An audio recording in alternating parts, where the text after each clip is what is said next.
اللہ تعالیٰ قرآن میں فرماتا ہے تم لوگ جو ہے اس امت کے لوگوں کو اللہ فرما رہا ہے کہ تم لوگ جو ہے بہترین امت ہو، تم سے بہتر امت پچھلی نہیں رہی، تم جو ہے اتنے اچھی امت ہو میرے نبی کی، میرے لاڈلے نبی کی امت میں ہو تم لوگ، تو اتنے اچھے ہو تم لوگ کہ بہترین امت کے لوگ ہو۔ بہترین ہم اس لیے ہیں کہ ہم بھلے باتوں کا حکم دیں، بری باتوں سے روکیں۔ اگر ہم یہ کام نہیں کرتے تو پھر ہماری بھی کوئی بہتری نہیں ہے ہمارے اندر۔ تو اللہ تعالیٰ ہمیں بہتر امت اس لیے فرما رہا ہے کہ ہم لوگوں کو بھلی باتوں کا حکم کریں اور برائیوں سے روکیں اور خود بھی روکیں، اس لیے ہم بہتر امت ہیں۔ پہلے نبی آتے تھے، وہ اس کام کو کرتے تھے، اب نبی نہیں آئیں گے، نبی صلی اللہ علیہ وسلم آخری پیغمبر ہیں۔ اب یہ اس امت کی ذمہ داری ہے یہ جو ہے نبی والا کام کرے تب بہتر ہے۔ اگر یہ نبی والا کام چھوڑ دے گی تو اس میں کوئی اچھائی نہیں ہے، اللہ کے نزدیک اس کی کوئی قیمت نہیں ہے۔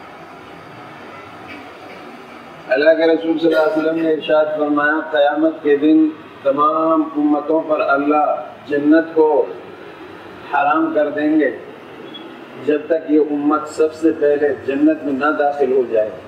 پہلی امتیں جنت میں نہیں جائیں گی، وہ بعد میں جائیں گی، اس امت کے جانے کے بعد میں داخل ہوں گی جنت کے اندر۔ جب تک یہ امت جنت میں نہیں چلی جائے گی اور امتوں پر جنت حرام رہے گی۔ اب آپ اندازہ لگاؤ آپ کی کتنی بڑی فضیلت ہے، پہلے آپ جاؤ گے اس کے بعد ان کا نمبر آئے گا، جب تک آپ داخل نہیں ہو جاؤ گے ان کے اوپر جنت حرام رہے گی۔ تو اللہ کے نزدیک تمہاری کتنی بڑی قیمت ہے، ہم اپنی قیمت کو پہچانیں۔ آج ہم ہر برائی میں ملوث ہیں، ہر برائی میں ہم ملوث ہیں۔ یہ تو خدا کا حقیقی انعام ہے ہمارے اوپر کہ اللہ نے ہمیں باقی رکھ رکھا ہے، ورنہ کون سی ایسی برائی نہیں ہے جو پہلی امتوں میں نہ تھی وہ ہمارے اندر نہ ہو۔ ان امتوں کی جو برائیاں تھیں یہ امت بھی وہی برائیوں پر برائیاں کر رہی ہے۔ اللہ تعالیٰ ہماری حفاظت فرمائے، ہمیں اپنے ماں باپ کی عزت کرنے کی توفیق نصیب فرمائے۔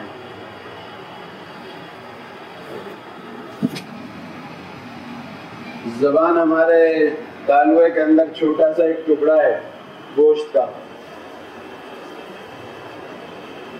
ہے تو یہ چھوٹی سی چیز لیکن اس کا اثر بہت دیر اور بہت دور تک ہوتا ہے، بہت دیر تک بھی رہتا ہے اور بہت دور تک ہوتا ہے۔ اس کی ذرا سی حرکت میں کچھ کا کچھ ہو جاتا ہے۔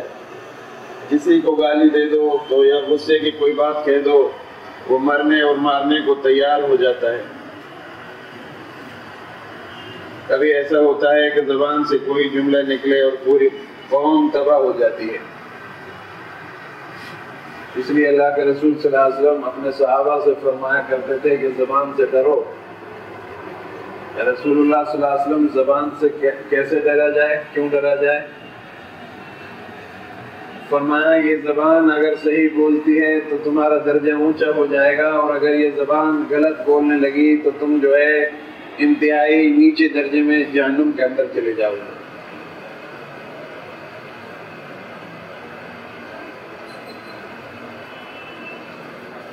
خون خرابہ ہو جاتا ہے، برسوں کی محبت زبان کے بول سے ختم ہو جاتی ہے۔ غرض زبان ایک ایسی چیز ہے جس کا صحیح استعمال بہت فائدہ مند ہے، تو وہ ہے اس کا غلط استعمال بہت بڑے نقصان کا سبب ہوتا ہے۔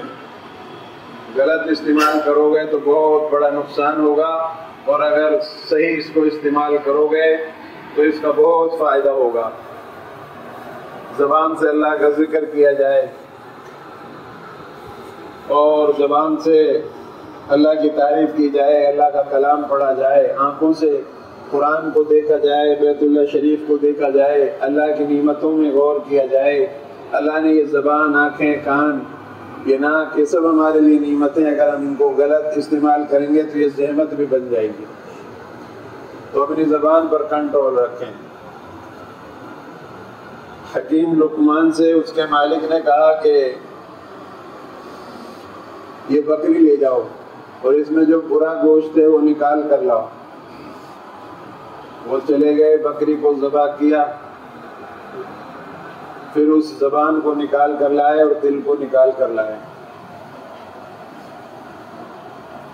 سالوں کے بعد پھر حکیم لقمان سے اس کے مالک نے کہا کہ جاؤ یہ بکری لے جاؤ، ذبح کرو اور اس میں جو اچھا گوشت ہے وہ نکال کر لاؤ۔ تو پھر بھی حکیم لقمان زبان اور دل کو نکال کر لائے۔ تو مالک نے پوچھا جب میں نے تم سے کہا تھا کہ اس بکری کو ذبح کرو سالوں پہلے، تو تم نے ذبح کر کے زبان اور دل کو نکال کر لائے تھے، میں نے کہا تھا اس کا جو برا گوشت ہے وہ نکال کر لاؤ تو تم زبان اور دل کو نکال کر لائے تھے۔ آج میں نے تمہیں کہا کہ اس میں جو اچھا گوشت ہے وہ نکال کر لاؤ تو تم پھر بھی زبان اور دل کو نکال کر لائے ہو۔ تو مالک کے سوال کا جواب حکیم لقمان نے دیا کہ میرے مالک، انسان کے جسم کے اندر دو ہی چیزیں ہیں، ایک زبان اور ایک دل۔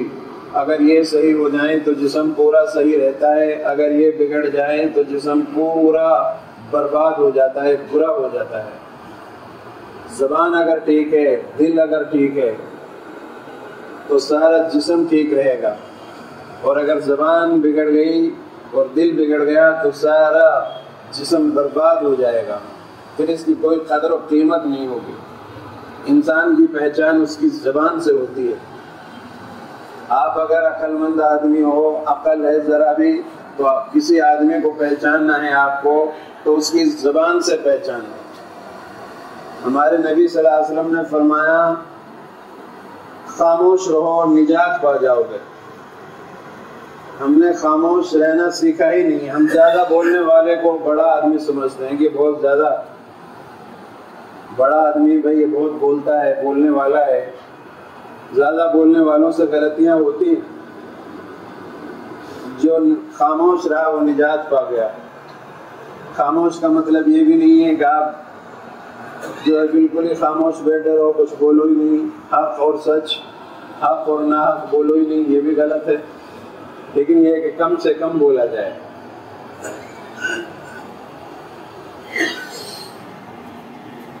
صبح سویرے بدن کا ہر حصہ، بدن کا تمام حصہ، اللہ کے رسول صلی اللہ علیہ وسلم نے فرمایا صبح سویرے جو ہے بدن کا ہر حصہ زبان سے کہتا ہے اللہ کی بندی اگر تو ٹھیک رہی تو ہم بھی ٹھیک رہیں گے، اور اگر تو بگڑ گئی نا تو پھر جو ہے ہماری بھی خیر نہیں، ہماری بھی پٹائی ہوگی۔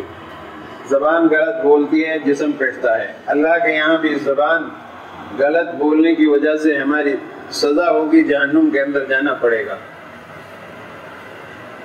صحابہ اپنی زبان کو پکڑ کر کہا کرتے تھے تیری بدولت ہم جہنم میں داخل ہوں گے، جبکہ وہ نفی تولی بات کرتے تھے، لیکن زبان سے اتنا ڈرتے تھے کہ کہیں کوئی غلط بات تو زبان سے نہ نکل جائے۔ اللہ کے رسول صلی اللہ علیہ وسلم کی حدیث بیان کرنے میں صحابہ نے بڑی احتیاط کی، کہیں ہماری زبان کے الفاظ تو اس میں ملوث نہیں ہو گئے، اس لیے ان کو حضرت ابوبکر صدیق رضی اللہ تعالیٰ عنہ کے پاس جو ذخیرہ تھا اس کو جلا دیا، کہیں اپنی زبان کی کوئی بات تو اس میں ذرا داخل نہیں ہو گئی ہے، تو اتنا ڈرتے تھے زبان سے۔ آج ہم زبان سے بے باک ہیں، جو چاہے بولتے ہیں، جس کے بارے میں چاہے، چغل خوری، غیبت، جھوٹ، یہ سب ہمارے اندر آ چکی ہیں۔ جھوٹ جب آدمی بولتا ہے، حدیث میں آتا ہے، اس سے جو اس کے ساتھ فرشتے ہیں محافظ وہ میلوں دور چلے جاتے ہیں۔ اتنی سڑاند آتی ہے فرشتوں کو اس جھوٹ سے۔ چغل خوری کرنے کی وجہ سے قبر کے اندر عذاب ہوتا ہے۔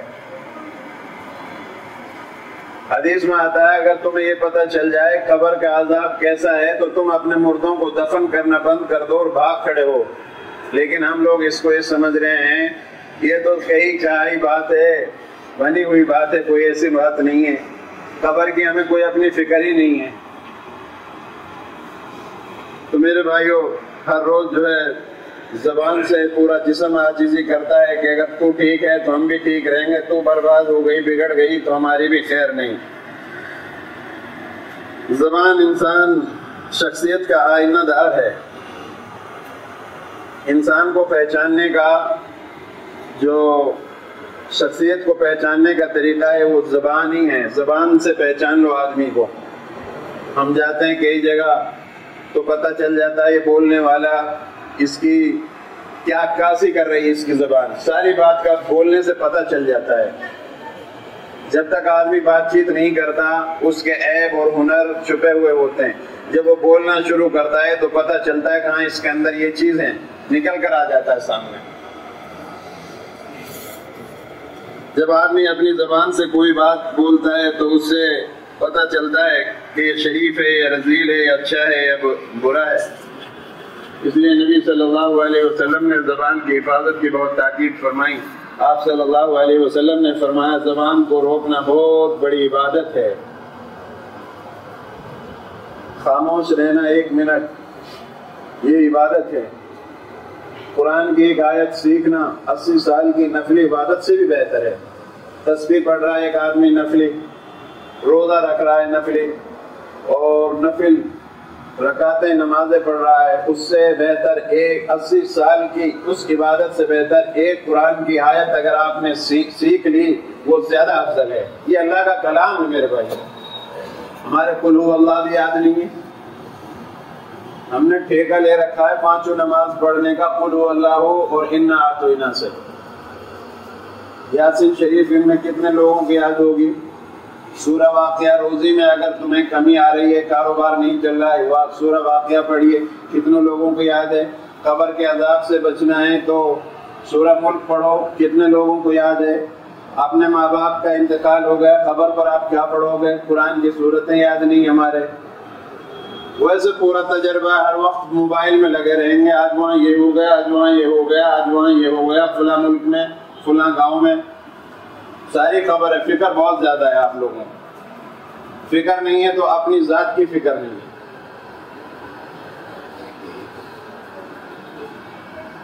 آپ صلی اللہ علیہ وسلم نے فرمایا جو اللہ تعالیٰ اور آخرت کے دن پر ایمان رکھتا ہو تو اسے چاہیے وہ اچھی بات کہے یا خاموش رہے۔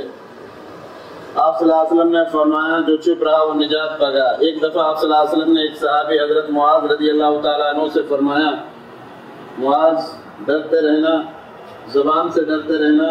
حضرت معاذ نے کہا یا رسول اللہ صلی اللہ علیہ وسلم زبان سے کیا ڈرنا؟ آپ صلی اللہ علیہ وسلم نے فرمایا معاذ جانتے نہیں کہ وہ اس کی کرتوتوں سے انسان دوزخ میں پہنچ جاتا ہے۔ مقولہ مشہور ہے ایک چپ 1000 سکھ، ایک چپ 1000 سکھ، سنا ہوگا آپ نے۔ ہمارے اسلاف کے بارے میں تاریخ میں لکھا ہے کہ لوگ گالی دے رہے ہیں مگر وہ خاموش کھڑے ہوئے ہیں۔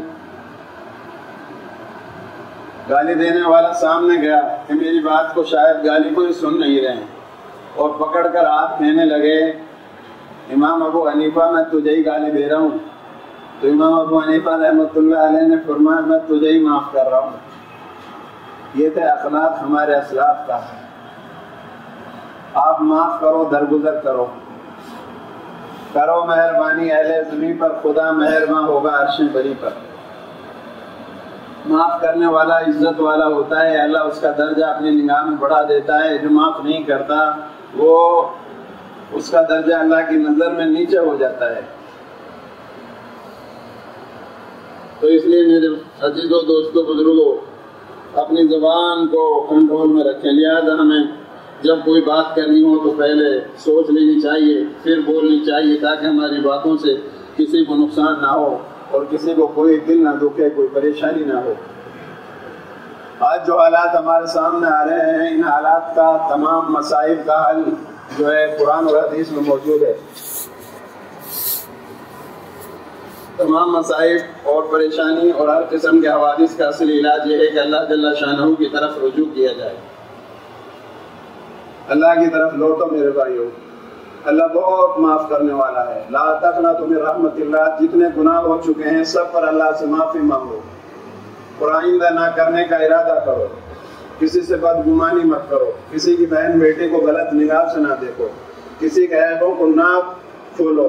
اگر تم کسی کے عیبوں کو کھولو گے تو اللہ تمہارا عیب قیامت کے دن ساری دنیا کے سامنے کھول دے گا، اور وہاں کی رسوائی اصل رسوائی ہوگی، دنیا کی کوئی رسوائی نہیں ہے. تمام مصائب کا حل یہ ہے کہ ہم اللہ کی طرف لوٹیں پلٹیں.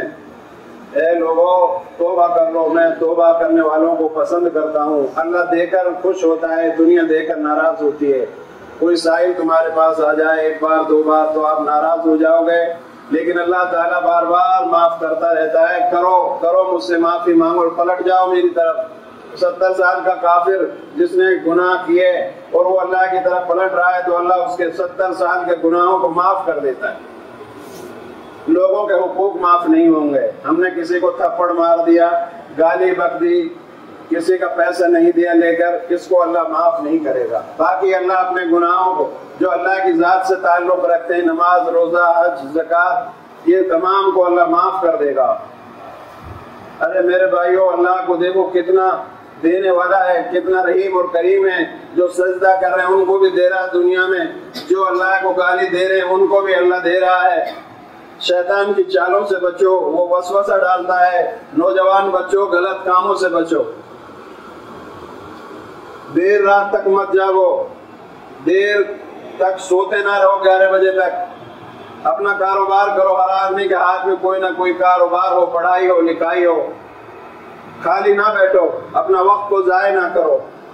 ماں باپ کی عزت کرو. 2 فیکٹریاں ہیں، ماں اور باپ، دعا کی 2 فیکٹری ہیں. میں نے کہیں نہیں پڑھا کہ مولانا کی، امام صاحب کی دعا رد نہیں کرتا اللہ تعالیٰ، اس کی دعا کو رد کر دیتا ہے. لیکن ماں باپ کی دعا کو کبھی رد نہیں کرتا اللہ تعالیٰ. اللہ کے رسول صلی اللہ علیہ وسلم نے فرمایا، حدیث کے ذخیروں میں یہ بات لکھی ہوئی ہے، ماں باپ کی دعا اولاد کے لیے کبھی رد نہیں ہوتی. ہم مولوی صاحب سے جا کر تو دعا کرا لیتے ہیں، لیکن ماں باپ سے جا کر دعا نہیں کراتے. ہمارے اسلاف میں سے، بزرگوں میں سے ایک کا واقعہ لکھا، جب اس کی ماں کا انتقال ہوا وہ دہاڑا مار مار کے رو رہے تھے. لوگوں نے کہا کہ آپ ماں کے انتقال کی وجہ سے اتنا زیادہ رو رہے ہیں. انہوں نے کہا نہیں، ماں کی وجہ سے نہیں رو رہا، اللہ تعالیٰ نے مجھے جنت میں جانے کا یہ ایک دروازہ کھولا تھا، آج وہ میرے اوپر بند ہو گیا.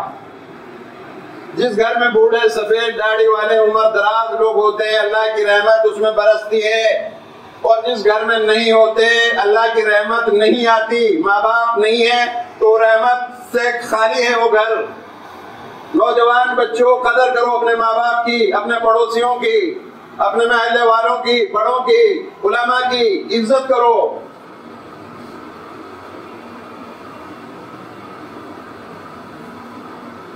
سچے دل سے اپنے پچھلے گناہوں سے استغفار کرو اور آئندہ اس پر پرہیز کرنے کا پختہ ارادہ کیا جائے. اللہ تعالیٰ اس سے رفع مصائب کی دعا کریں. جو حالات آ رہے ہیں دنیا بھر میں اور خاص طور سے ہمارے ملک کے اندر جو ہمارے اوپر مصیبتیں آ رہی ہیں، کبھی وقف املاک کے بارے میں، کبھی 3 طلاق کے بارے میں، کبھی مسلمانوں کے گھروں کو بلڈوزر سے، کبھی مسلمانوں کو پولیس کی کسٹڈی میں گولی مار دیا جاتا ہے. کوئی عدالت، کوئی کورٹ ہماری طرف ہم نہتے ہیں، ہمارا کوئی نہیں سوائے اللہ کے. 5 وقت نماز کا اہتمام کریں. ہر شخص اس بات کی کوشش کرے کہ اس کے گھر میں مرد بھی نمازی نہ رہیں. مرد مساجد میں نماز باجماعت کا اہتمام کریں. عورتیں گھروں میں پورا اہتمام سے نماز ادا کریں. بچوں کو نماز کی تاکید کی جائے. اللہ تعالیٰ کا ارشاد ہے، ایمان والو مدد طلب کرو صبر اور نماز کے ذریعے سے، بے شک صبر کرنے والوں کے ساتھ اللہ تعالیٰ ہے. نبی صلی اللہ علیہ وسلم نے فرمایا، میری امت پر ان قریب ایسا زمانہ آئے گا، لوگ علماء فقہاء سے بھاگیں گے، بس اللہ تعالیٰ ان کو 3 بلاؤں میں مبتلا کر دیں گے. دیکھو، کبھی کسی عالم کی برائی مت کرو. ہو سکتا ہے اس میں 25 برائی ہے تو 30 اچھائی بھی ہوں. اللہ جانے کس کی کب سن لے. میں آپ کا امام ہوں، میرے کپڑے تمہیں ٹھیک دکھائی دے رہے سفید، لیکن میرے گناہ تمہیں پتہ نہیں کتنے زیادہ ہیں. کبھی میں پیچھے رہ جاؤں، تم آگے نکل جاؤ. نہ مجھے تم پر کوئی فضیلت حاصل ہے، نہ تمہیں مجھ پر کوئی فضیلت حاصل ہے. اللہ تعالیٰ جو بخشش کرے گا، مغفرت کرے گا، وہ تقویٰ پر کرے گا، برادریوں پر نہیں، مالداری پر نہیں، حسب نسب پر نہیں. یہ جو اللہ ہی کے ہاتھ میں ہے. کسی کو برا بھلا مت کہو، اپنے علماء سے خاص طور سے، چونکہ ان کے دلوں میں قرآن اور حدیث ہے. جب علماء سے جب بھاگو گے تو 3 بلاؤں میں مبتلا اللہ تعالیٰ کر دے گا. ایک ان کی کمائی کی برکت اٹھ جائے گی, دوسرا اللہ تعالیٰ ان پر ظالم بادشاہ مسلط کر دے گا, تیسرا ایسے لوگ دنیا سے بے ایمان جائیں گے. نبی صلی اللہ علیہ وسلم نے فرمایا میری امت اپنے علماء سے بغض رکھنے لگے گی, بازاروں کی عمارت بلند اور غالب کرنے لگے گی, مال اور دولت پر نکاح کرنے لگے گی. اللہ تعالیٰ ان پر 4 قسم کے عذاب مسلط کر دے گا. ایک قحط ساری ہو جائے گی, دوسرا بادشاہ کی طرف سے مظالم ہونے لگیں گے, تیسرا حکام خیانت کرنے لگیں گے, چوتھا دشمنوں کے پیدل پہ حملے ہوں گے. اللہ کے رسول صلی اللہ علیہ وسلم نے فرمایا تھا ان قریب ایسا وقت آئے گا کہ تم پر دوسری قومیں اس طرح ٹوٹ پڑیں گے جیسے بھوکا آدمی دسترخوان پر ٹوٹ کر پڑتا ہے. صحابہ نے پوچھا اس کی وجہ کیا ہے؟ ہماری تعداد کم ہوگی, کہ تعداد میں تم بہت زیادہ ہوگے, تعداد کم نہیں ہوگی. پوچھا پھر اس کی وجہ کیا؟